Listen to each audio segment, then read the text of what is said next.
Hürmetli vatandaşlarım, bugünkü leksiyelerimizi başlayımız. Leksiyede size hazır oluz. Washington'da sözlerimiz. Yani kameradan bir kameraya eriştim bunu. Sınıf bakaylı vatandaşlar avazı. Sizlerge bazı çenkitip, bazı boş kalıp sizlerden bezağı takılamda kanda bilmeyim. Lakin bugün bir sınıf bakaylı hürmetli vatandaş. Bugünkü leksiyelerine başlaştığın evvel hazırki dünyada, bütün dünyada digidek ciddi gol bulup atkan mınvencu cüngolak, bazılar eğitide kolu diyeti devletin pasportu var deydi. Mınvencu vakası bağlılık vaziyetki alakadar bugünkü birinci haber, birinci leksiyeni vatandaşlar şu noktada sözleyimiz. Enandın kenarından başka leksiyelerimiz de. Ötkende kelip kalan lekin ayti çonkur mulayıcı karakterli leksiyeler. Amerika cungu münasibeti hazır havaleti nime ve kelgisi kanlak terakki kılı diye meselede sizler leksiye sözleyimiz vatandaşlar. Mavzumunda bugünkü haberimizin mavzusu, leksiyemizin mavzusu. Amerika Kanada hemkarlışı menvencunu kol kaldı. Amerika ötküzüp bir eş tertipleri kandak bulundu. Mavzula haber boyunca yine 9. günü büyük İrator biti ilan kılındı. Haber mundak başlandı. Cungo elektron uçur alaka şirketi Huawei şirketinin baş maliye emeldarı menvencu. 12. yine 1. günü Kanada Ottawa'da kol gelindi. Bu maliye emeldarı belki Amerika adliye organlarına ötküzüp verilip aldamçılık cinayeti bilen ayıplınıdır. Ondaqsa Amerika Kanada dairdir bu kolu eli şirketini kanda korulaştırdı. Hem de kelgisi de Amerika ötküzüp bir iş tertiplerini kanda korundaydı Kanada. Menvencu Huawei şirketini kurgan Lin Jingfei'nin kızı idi. Kanada teftiş emeldarı John Carsley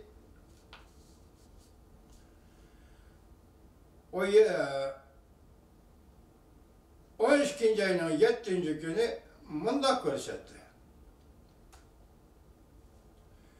Menvencune kepil bilen koyup bir işini muhakeme kılış, guahlık bir iş yığınıda kanun emeldarı mundak dedi.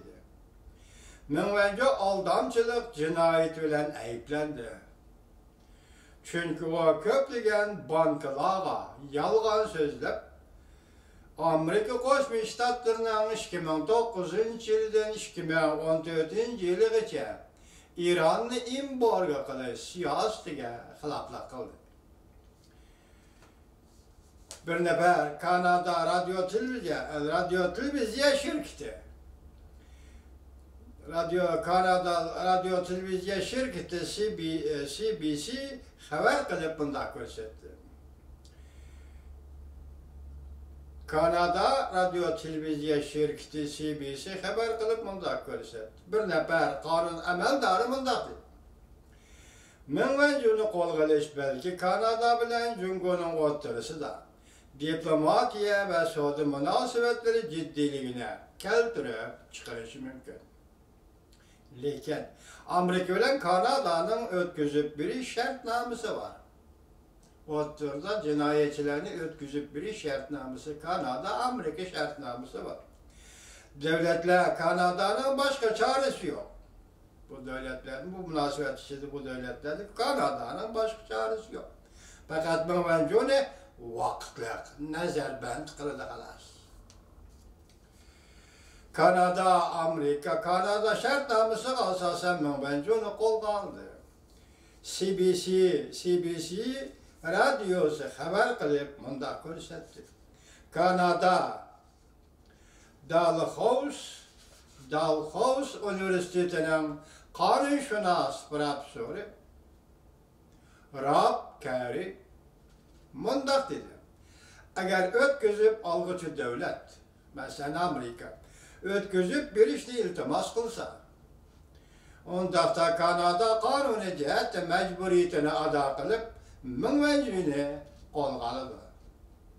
Hazır tutup duruş geliş başka gap, kol geliş başka gap. Vatandaş bunu bilmez, biz Uygurlardan bilmez bu. Amerika, Kanada ötküzüp bir şartnaması asaslanğanda ötküzüp birilgan kişinin cinayetleri, iki devletler bilen cinayet dep qaralish kerak. Bu şartlarga yetkende yoki bu şartlarga to'shqanda ötküzüp bir şartnaması alsa Kanada harakat qo'llanishga majbur bo'ladi. Amerika Qo'shma Shtatlari adliya organlari 8-yangi 22-kuni Mingvanjuni qo'lga olish buyrug'i chiqargan. Kanada 11-yangi 30-kuni Mingvanjuni qo'lga olishga o'lka darajalik buyruq tushirgan. Alaqadar taraflar har qanday siyosat aralashmagan ahvol ostida qaror chiqargan edi.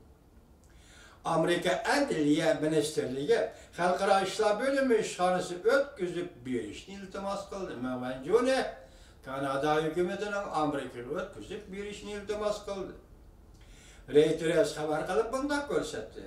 Amerika Federatsiyalik va shtatlik taftish amaldorlari chet el kasbdoshlaridan kimnidir qo'lga olib o'tkazib berishni oddiyla talab qilmaydi.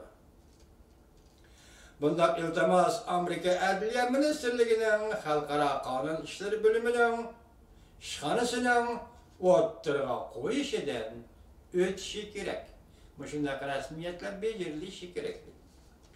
Mingvanjo Amerikada duch keladigan narsa, bilasizlarki bu jungoda yo'q narsa. Ya'ni Mingvanjo Amerikada odil, barobar muomala qiladigan adliya organlari o'xshirishi. Amerika Qo'shma Shtatlari Kengash palatasining senatori Kross o'tgan hafta Twitterda fikr qoldirib bunday ko'rsatdi. Huawei şirketi elektron uçur aloqa şirketi nomi bilan niqoblangan Jungo kompartiyasining jasuslik organidir. Va shu jumladan yana bir hurmatli vatandosh. Amerika Kengash palatasining senatori Kross o'tgan hafta Twitterda fikr qoldirib bunday ko'rsatdi. Huawei şirketi elektron uçur aloqa şirketi nomi bilan niqoblangan Jungo kompartiyasining jasuslik organidir. Uning ko'z tushtori, ya'ni bu Huawei şirketining ko'z tushtori butun dunyoni qoplagan. İran, Suriye, Çavuşen ve Kuba qatorliq yüksek devletlerinin siyasi hakimiyetleri bu şirketden, Huawei şirketinden xaridorlaridir.